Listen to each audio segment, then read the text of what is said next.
When American soldiers were returning from Europe at the end of the First World War, they brought back stories of a highly enthusiastic, open-mouthed style of affection they encountered overseas. They gave it a name, the French kiss. But the nation of France holds no patent on this act. They held no ceremony to invent romantic kissing, and they certainly were not the first to do it. In fact, if we look at this data visualization mapping global cultural practices, a surprising number emerges. In 46% of cultures studied across the planet, pressing lips together as a romantic gesture is completely absent from their traditions. With nearly half the world ignoring the practice entirely, it raises a rather massive question. Is kissing entirely made up? A learned societal script passed down through generations? Treating the kiss as a purely cultural invention overlooks a physical reality. Deep within the human nervous system, an ancient biological architecture makes this specific contact feel incredibly compelling. We have to look across the species barrier to see where this wiring comes from. Our closest evolutionary relatives, chimpanzees and bonobos, also press their lips together. They engage in open-mouth contact during moments of social bonding, after disputes to resolve conflicts, and during periods of intense group affiliation. These primates did not learn this behavior by observing people. They were engaging in these intimate facial displays long before the first human walked upright. We inherited a deep neurological capacity for lip contact. The hardware for it was passed down to us from ancient pre-human ancestors. When we trace this behavior through human history, we find the first recorded romantic kiss all the way back in ancient Mesopotamia, around 2500 BCE, carved into the Epic of Gilgamesh. The ancient author described the gesture with immense specific detail, leaving zero doubt that the characters were engaged in a deeply romantic, significant exchange.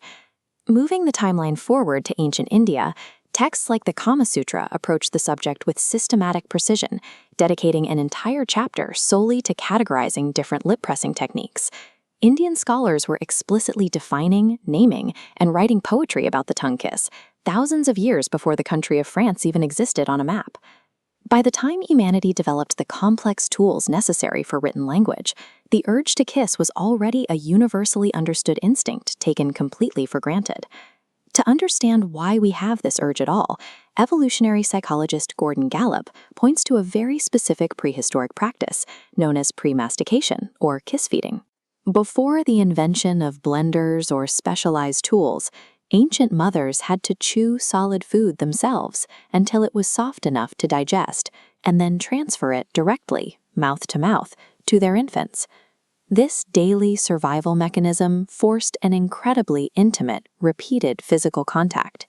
For a prehistoric infant, the pressing of lips meant three things: the arrival of nourishment, essential physical warmth, and absolute safety. Over millions of years, this feeding experience permanently cemented the neurological pathways in the human brain. The physical act of mouth-to-mouth contact became the biological trigger for our deepest sense of bonding. The intense comfort and connection we experience during a romantic kiss today is, at its core, the ancestral ghost of a prehistoric mother keeping her child alive. Human lips contain an incredibly dense concentration of sensory neurons, with more nerve endings per square centimeter than almost anywhere else. Stimulating these sends a massive payload straight to the brain, instantly triggering dopamine, oxytocin, and serotonin, while driving down cortisol. When a deep, open-mouth kiss occurs, this physical machinery introduces a new element, the exchange of saliva. This is a highly efficient biological data transfer, passing hormones and immune markers directly between nervous systems.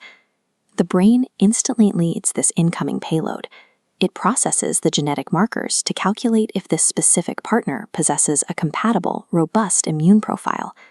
What humans casually describe as feeling romantic chemistry with someone is entirely literal.